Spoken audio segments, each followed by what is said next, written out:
Hallelujah. Here is why you always feel like you don't want to pray as a believer or as a Christian.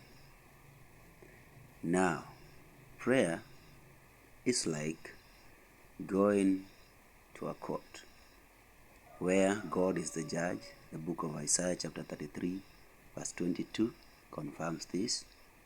Jesus is the advocate. 1 John chapter 2 verse 1 and 2 confirms this. Satan is the accuser. Revelation chapter 12 verse 10 says so. The man, which is you and I, is the petitioner. The book of Luke chapter 18 verse 1 and 2 says so. And the Bible is a constitution. The book of 2 Timothy chapter 3 verse 16. And now, I call this prayer petition because of the elements I've just mentioned. So, when you pray, it's like you are asking for what is rightfully yours, what has been taken away from you, and you want it back. Is it that what the judge does and the advocates at the court? You now understand. But now this is the mystery. God is the judge, and yet the judge gave his only son to die.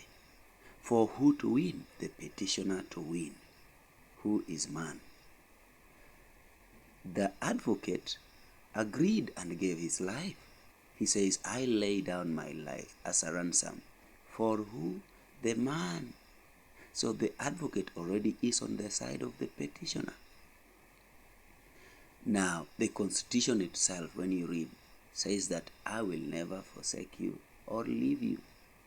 In every place you read the Constitution is also speaking positive for the petitioner.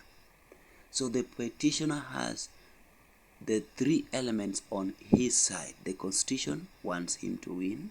The judge wants him to win. The advocate wants him to win. So he is standing where almost everybody, the 3/4 of the component of the court, wants him to win. In fact, the judge himself wants him to win. I call this a setup. So only Satan, the accuser, is on the opposite side of you winning. Now, when you pray, it is so obvious that you have to win. That's why he is telling you, when you pray, believe in your heart that you have received it. And he tells you, don't fear, just come, because he knows it is a setup. Just do it. But now this is the secret of Satan. This is the secret of the enemy. He knows that he already knows the word. He knows the judge. He knows the advocate, that they are all for you. So now, what is his secret? What is his only advantage? His only advantage is to come to you secretly and discourage you not to go to court. You see, he's very sure that he's not gonna win. So what does he do? He comes and tells you, don't you go to court to ask for what is rightfully yours. Don't pray. So he comes to your mind and akufanya you feel like, I'm tired. I'm not gonna pray. I want to